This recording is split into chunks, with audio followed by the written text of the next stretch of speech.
High friends, welcome to Sam's kitchen.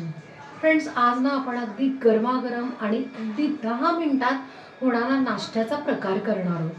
काहीच वेळ लागत नाही. आणि आता तर ना थंडी चालू आहे आणि थंडीत उठल्यावर ना असं वाटतं की ना गार पाण्यात हात घालायला नको किंवा झटपट नाश्ता झाला पाहिजे, जास्त वेळ घालवायला नको.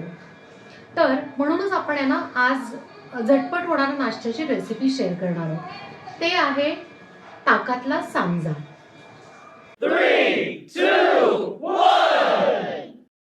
ताकातल्या सांज्यासाठी आपण इकडे ना 1 बाउल जाड रवा घेतलाय. जाड रव्याच्या ऐवजी तुम्ही आहे ना बारीक रवा घेतला तरी चालेल. वाटीचं प्रमाण म्हणलं तर 1.5 वाटी आपण घेतलेलं आहे आणि बाउलचं प्रमाण म्हणलं तर 1 बाउल. आता इकडे आपण आहे ना ताक घेणार आहोत.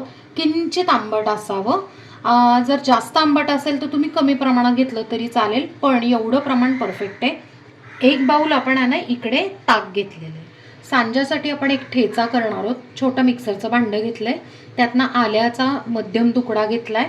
तुम्हाला जेवढं तिखट पाहिजे त्या पद्धतीने मिरच्या, आता इथे मी 4 ते 5 मिरच्या घेतलेल्या आहेत. 4 ते 5 कढीपत्त्याची पानं. काय होतं माहिती का की आपण आहे ना हा ठेचा करण्याचं कारण काय माहिती का की मिरची आणि कढीपत्ता आहे ना तो वाया जातो, आपण काढून ठेवतो, त्याचा तिखटपणा पण जास्त उतरत नाही, म्हणून आपण आहे ना त्याचा ठेचा करत आहोत, म्हणजे इव्हनली त्याचा आहे ना सगळा फ्लेवर उतरेल. जाडसर आपण ठेचा करून घेतलेला आहे. आता आपण सांजा करायला घेऊया. सांजा करण्यासाठी आपण एका कढईमध्ये हा जो रवा आहे तो खमंग भाजून घेणार आहोत. त्यातनं 1 चमचा तूप किंवा तेल, म्हणजे काय होतं माहिती आहे का की रवा छानपैकी आहे ना इव्हनली खमंग भाजला जातो.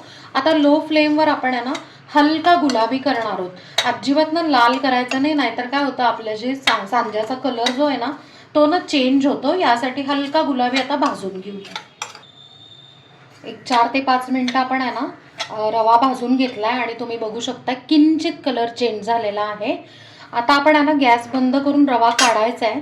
असा जर आहे ना रवा तुम्ही जर भाजून ठेवला, समजा आहे ना तेल आणि तूप न घालता आहे ना कोरडा भाजून ठेवला तर महिनाभर टिकतो सुद्धा आणि तुमचा नाश्ता सुद्धा आहे ना झटपट होतो. चला आता आपण आहे ना हा रवा काढून ठेवूया. आता याच कढईत आपण अगदी छोटासा डाव तेल घातलेला आहे. त्यातनं आपण शेंगदाणे घालूयात. आता शेंगदाणे ना आपण हलके गुलाबी करूयात. शेंगदाणे ऑप्शनल आहेत, तुम्हाला आवडत नसतील तर तुम्ही स्किप केलं तरीही चालू शकतं. शेंगदाणे गुलाबी झाले की त्यातनं अर्धा चमचा मोहरी, पाव चमचा हिंग, अर्धा चमचा हळद आणि आपण जो ठेचा केला तो आपण याच्यात परतून घेऊया. त्यात आता बारीक चिरलेली कोथिंबीर. इथे आपण आहे ना पाणी घालत आहोत. आता हे पाण्याचं प्रमाण कसं आहे माहिती आहे का की जेवढा रवा आहे ना तेवढं त्याच्यात तिप्पट आपण पाणी घेणार आहोत.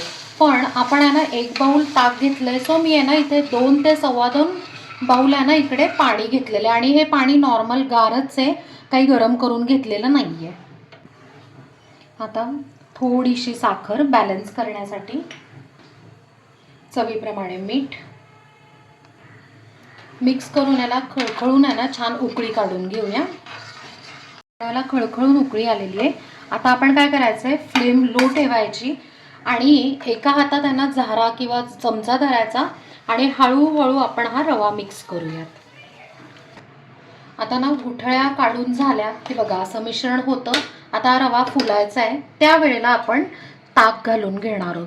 काय होतं माहिती आहे का की जर आपण आहे ना आधीच ताक घातलं ना पाण्यामध्ये तर आपण आहे ना ऑलरेडी मीठ घातलेलं असतं.